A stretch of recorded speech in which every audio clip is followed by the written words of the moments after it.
The Every 15 Minutes program began in 1996 in Chico, California. At the time, it was based on national statistics that every 15 minutes, someone in the United States dies as a result of a drunk driving collision.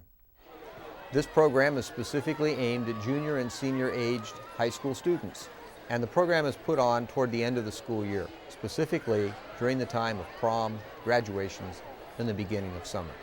The program is a 2-day event sponsored by the California Highway Patrol and the Office of Traffic Safety. Put together locally with police, fire, school districts, and community members, this program is presented to these students for an education in the consequences of their decisions, something that will affect their entire lives.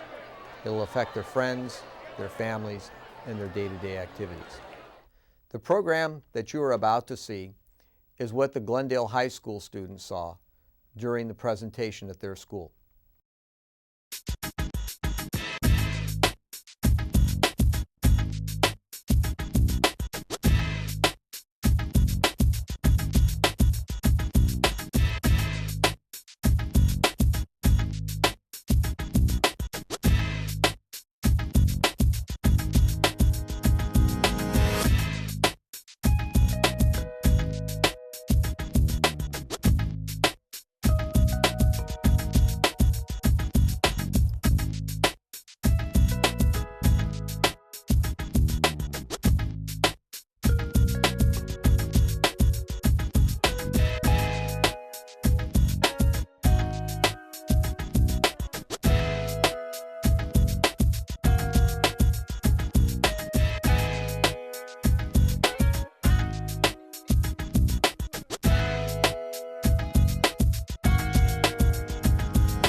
What is your emergency? There's been an accident in front of Glendale High School. I think we got hit. Oh, okay. Is anybody injured? In the other car, a girl through the window, and I think there was a girl hit. She's not really moving. She was just walking. A pedestrian got hit too? Yeah, the pedestrian got hit too. Okay, the police and the paramedics are on the way, okay? Comes up 16 from Broadway and Glendale. Check on Broadway and Glendale, the job, that's code 3.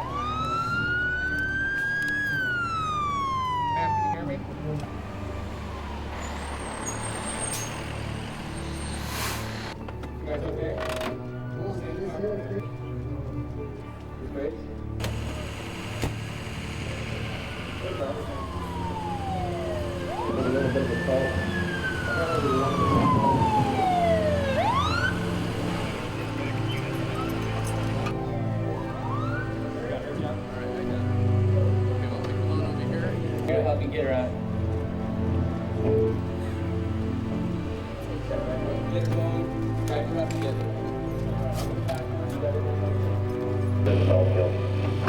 1, 2, 3. Okay. Roll her over now.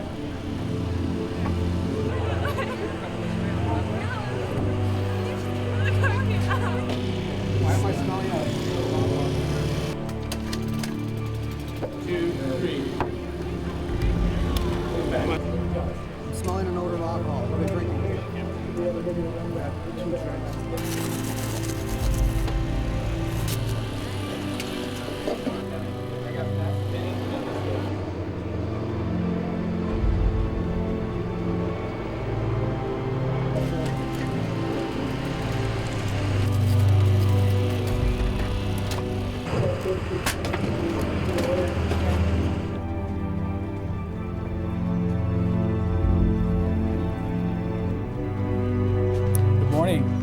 Is this the Legaspi's residence? Is Melissa your daughter? Yes. I'm sorry to inform you that there was a terrible accident. Melissa was involved and she did not make it.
Hi, Officer Albrecht with the Glendale Police Department. Are you the parents of Melody Babakanians? We're sorry to inform you she's been involved in a terrible traffic accident in front of the high school. We need you to come with us. She's at the hospital. Okay, go as hard as you can. As hard as you can. Go, go, go, go, go, go, go, go.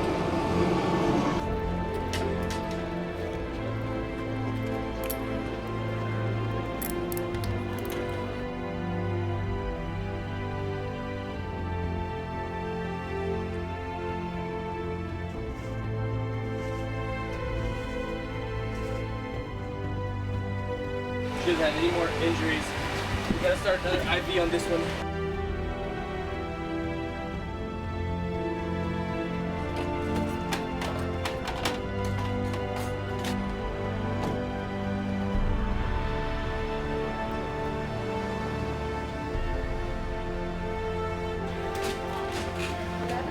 Eleven and 12. 1, 2, 3. She has numerous lacerations in both arms. 2 large bore IVs, please. Normal sedate, wide open, 2 liters.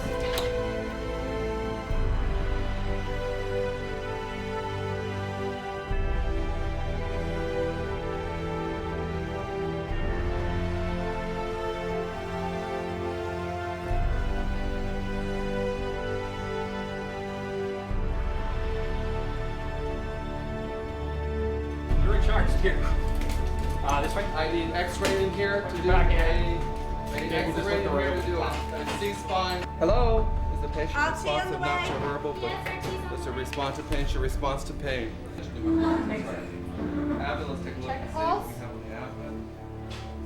No pulse, keep going. Okay, milligram of aspirin going in.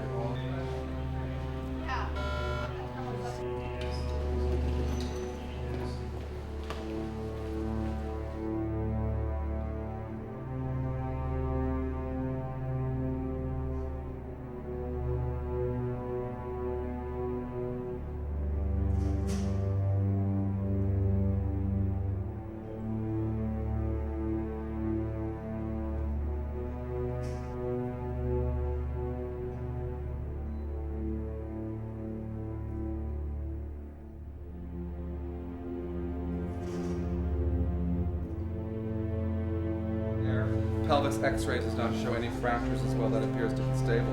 We're going to contact the neurosurgeon. Patient thereafter will likely need to go to the operating room. Sir, this is Dr. Rapetti. He's been treating You are your Arthur? niece. You are the uncle of this patient? Yeah. She's had serious injuries, but I think we're going to be okay. The only injury that we could find here was a blood clot underneath the skull.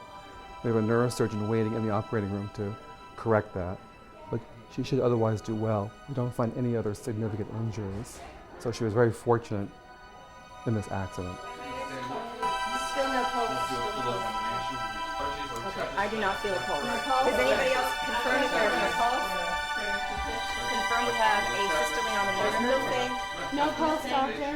No blood pressure. Okay. I want to call the neurosurgeon. The patient has an increase in intracranial pressure. Let's call it. Time of death? Decreasing level of consciousness. 11:44. Okay, and our pupil 1 to 2.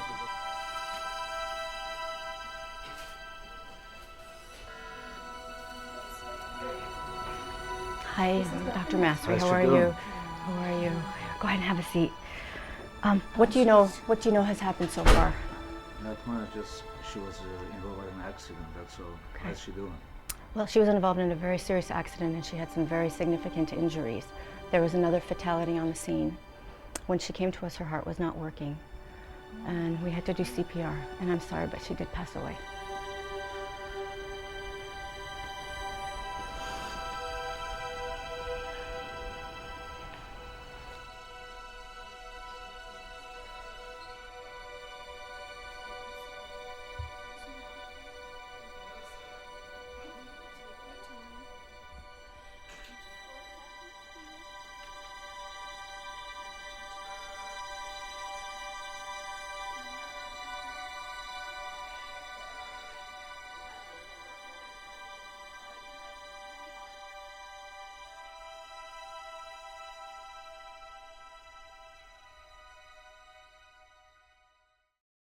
All rise. The Superior Court in Glendale is now in session. The Honorable Stephen K. LaBelle, Commissioner presiding. Good afternoon. Calling the matter of the people of the state of California versus Orlando Molina. I believe Mr. Molina is in custody. We can get him from lockup, please.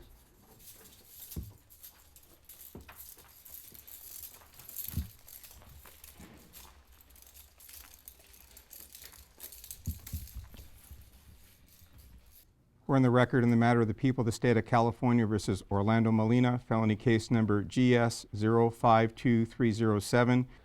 Defendant is charged in that felony complaint with 4 felony counts that read as follows. It's alleged that on or about May 23rd, in count 1, in the county of Los Angeles, the crime of gross vehicular manslaughter while intoxicated was committed in violation of Penal Code Section 191.5a, a felony. That was committed by Orlando Molina, who did willfully and without malice kill Melissa Legaspi and Melody Babakanians, a human being. The court notes that alcohol-related motor vehicle crashes kill someone every 15 minutes and injure someone every 2 minutes in the United States. Yearly, over 16,000 people in the United States die in alcohol-related motor vehicle crashes. That represents almost 40% of all traffic-related deaths. Statistically, the risk of being involved in an alcohol-related crash is greater for young people than for older people. Mr. Orlando, it's tragic that you have to hear these gut-wrenching statistics after the fact instead of having learned the consequences of driving under the influence beforehand. If you had and had listened to those terrible consequences, perhaps you would not be before this court today. It is a judgment and sentence of this court that you shall serve 15 years in the state prison. You are remanded to the custody of the Sheriff's Department for transfer to the Department of Corrections to serve your sentence. Court stands in recess.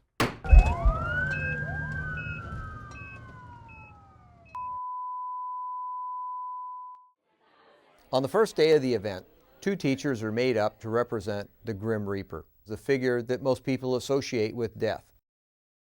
The Grim Reaper removes a student from a classroom every 15 minutes.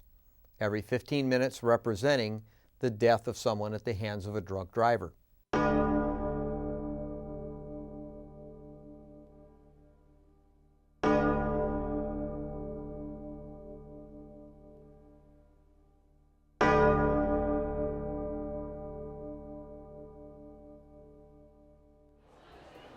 Attention Glendale High School. Today, Tenny Garibian was killed in an alcohol-related traffic collision. I was nervous about when I would get pulled out. When the first one went off, I was like, is it my turn to go? And every single time it would ring, I'd get scared. I don't know why, but I would. When I got pulled out of the class, I'm like, oh, I wasn't ready for this. I have to go. And I walked out with him, and I never got to say goodbye, or I never really got to look back at anyone. When the Grim Reaper came in, I could already tell that some of my classmates, they got scared. Everyone just quieted down, and they just stopped everything. It's my duty to inform you, Stephanie Hagberg has been killed by a drunk driver today. She's someone we'll never forget. She was a loving daughter, sister, and friend. Stephanie loved dancing, as it showed in her involvement with Glendale High's nationally ranked dance drill team. Stephanie was interested in attending USC and majoring in physics, accounting, or engineering. She was always a hard worker that loved the way things in her life were going. Stephanie was a bright, wonderful girl who will be greatly missed, but never forgotten. After the student is removed from the classroom, the student becomes a member of the living dead. At that point in time, there is no further communication with their friends, family, or any of the other students on campus. As the students are being removed and become the living dead, pre-crash cars are placed at the scene of the location for the students' viewing. This is done in cooperation with the local police and fire department and towing agencies. As the vehicles are put in place, students are then made up and fashioned of simulated injuries as a result of this accident. When they were putting the makeup on me, I was like, okay, this is gonna look fake. This isn't gonna seem real. And then when they were all done, I looked in the mirror and I kind of shocked myself. I was like, wow, this does look real. And it kind of hit me like, today's the day, you know, like There's no turning back. I think the makeup did it for everybody. So how are you feeling? Scared, but I'm fine. Christine and I were both in the car, and we kind of started freaking out just because it was so real, and we had never imagined it would be that real. Like watching Bernadine, she was actually getting scared, and so we got scared also. Oh my God. For like a couple hours, we were sitting there like watching them get the makeup on. But I think that seeing Melissa on the ground with all the blood, that was pretty real, especially since I was really close to her. And so seeing her on the floor, it was not fun. After the students are placed in the vehicles, a simulated 911 call is broadcast over the school public address system. At that time, the juniors and seniors are released from class and asked to report to the front of the school.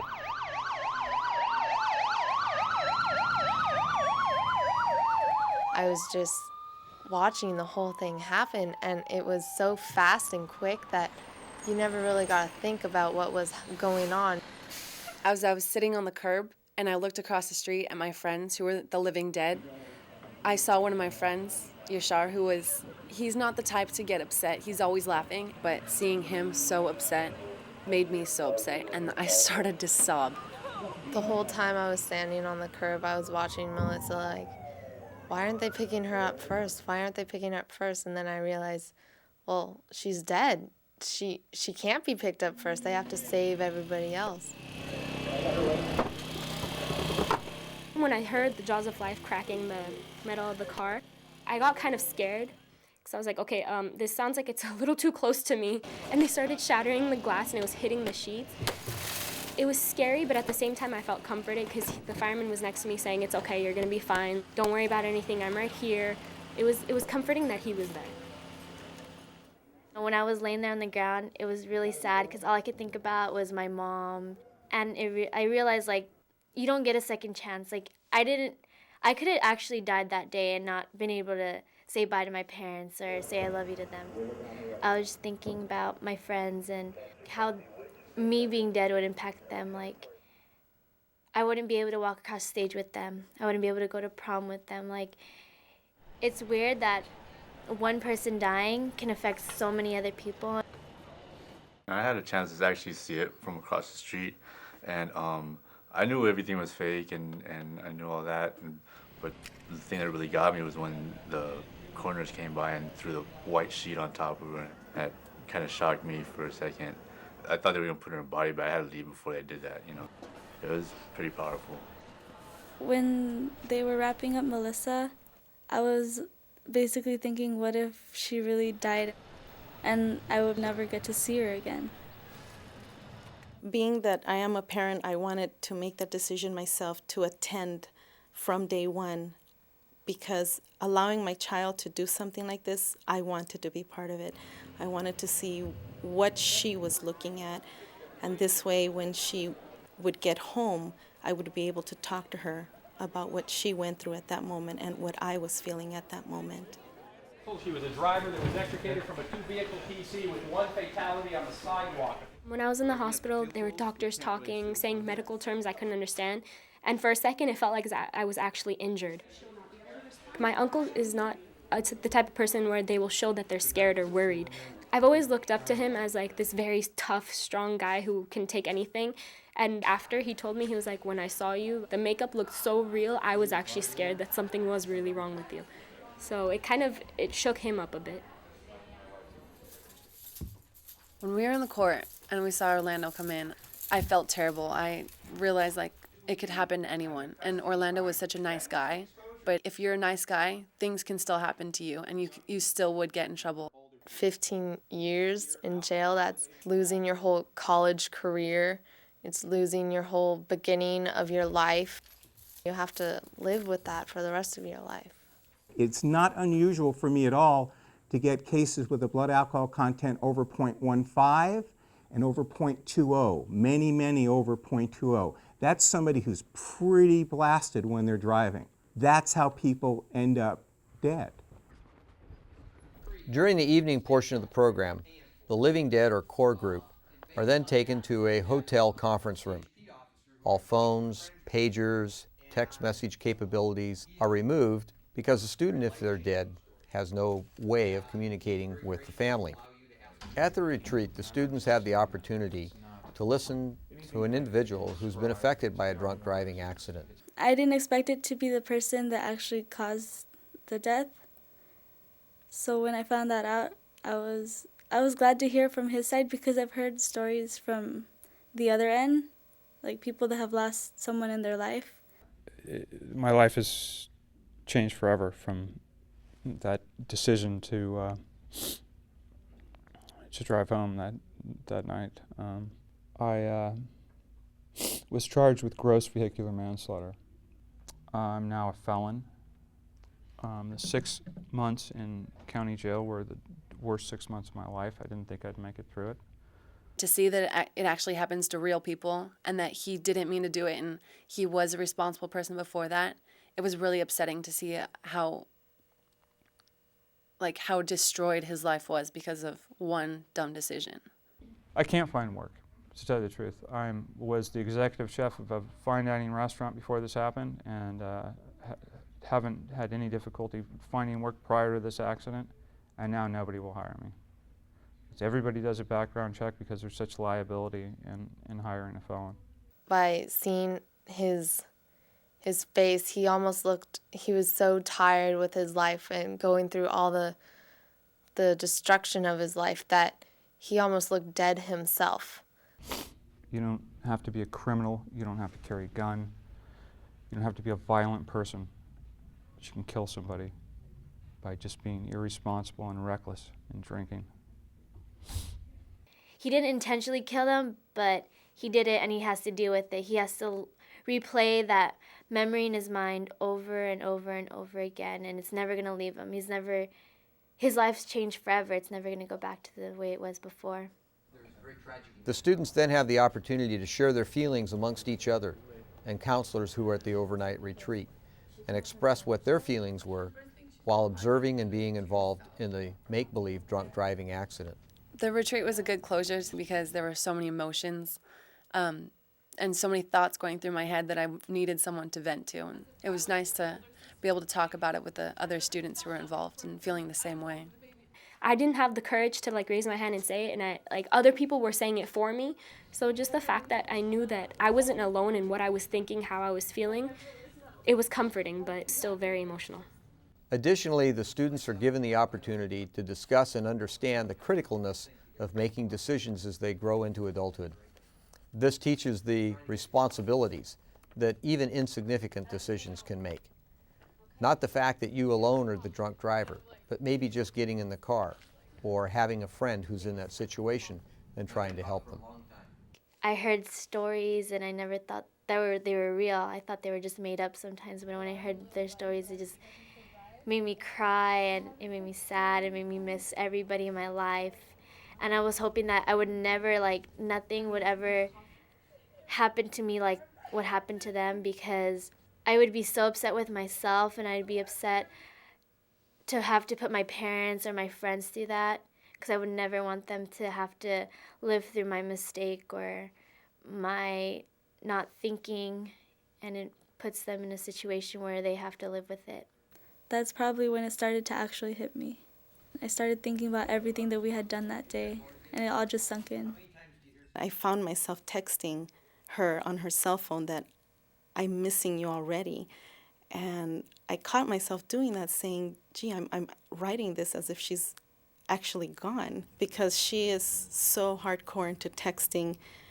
When I didn't get a message back, it was that sense of saying she's actually dead now, because she's not responding at this point. Suddenly, you see a car coming in front of you, and the car drifts over onto the wrong side of the road, and it's starting to coming almost head-on into you. At the end of the evening, the students sit down to write a letter to their parents or loved ones, giving them the opportunity to express feelings that they have that they didn't get a chance to share prior to their make-believe death. I was just thinking, what would I tell her if I would never talk to her again, if I would never get to see her again? I wanted to make sure that she knew how much I cared for her and how much I would miss her. But then I also wanted to tell her not to feel bad, to keep going with life and live life the way she would want to. I wrote my letter to my parents. they're two very powerful people in my life. Like, they've made the biggest impact on me. And I'm a typical teenager. I say, I hate you. I never want to talk to you. I don't want to be like you. But, you know, deep down, it's like, they're my parents. And without them, I honestly don't know where I'd be. Writing the letter was the hardest thing because I just wanted to write everything I could because it was the last thing I ever got to write to my parents. I wanted to make sure that even though that happened to me, that they were still proud of me. And even though I didn't get to do all the things they wanted me, like, that's what I wish I could do. I was crying so much because I thought that was the last thing I'd ever say to them. And it was so hard for me to write that to my parents. On the second day of the event, the living dead are then brought back to the school, where they join all the juniors and seniors in an assembly. A videotape is played reviewing the previous day's events, and some of the living dead have the opportunity to read their letters that they wrote the previous night to their loved ones. The emotional response from the audience when the casket came in was almost unbelievable. I didn't realize everybody would react. You could like feel in the auditorium that it kind of sunk into everybody, and they pictured their loved ones and their friends in that casket. They really realized what it was about.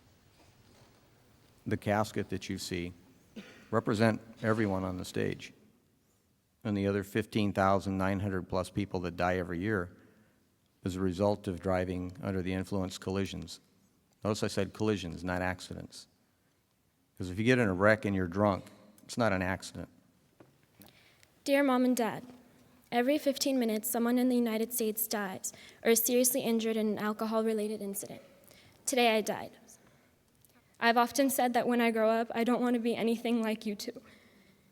Truth be told, you are my role models. Mom, get better for me.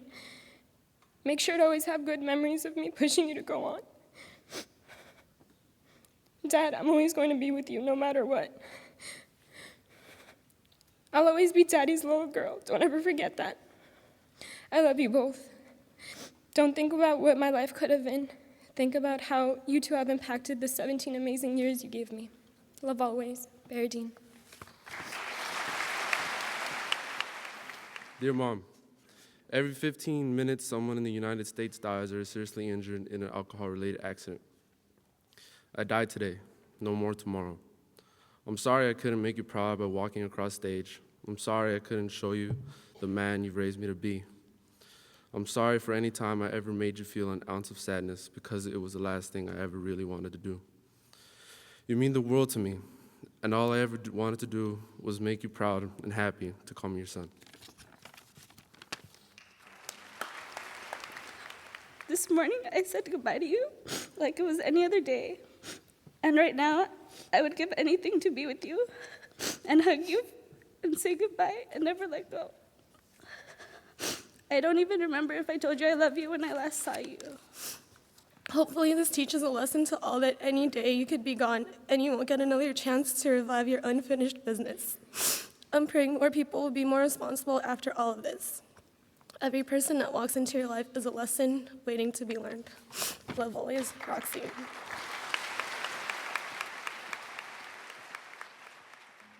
If you make a decision and it's the wrong decision, you're responsible for the consequences. If you make a decision and you're not around, it's your family, it's your friends that are going to have to suffer those consequences. So before you just jump, do something, think about it. Now, the big thing today and the big theme is drunk driving. I, by no stretch of my imagination, would believe that after all of you see this, that you're all going to go out and stop drinking. Okay? I know for a fact that you guys are going to go drinking. Okay? It's human nature. It's part of being a kid, part of growing up. You want to experiment with it. You're not going to listen to us. But what I am emphasizing is if you decide to make that decision, don't get behind the wheel. If you're at a party and your ride home is the guy that's been drinking, don't get in the car. Call somebody up. Get a ride. Walk home. Because the guy that's behind the wheel, if he crashes and you're in that car, you're going to get hurt too. You need to think about your decisions. They could jeopardize your life, jeopardize the way you live your life. Think about it.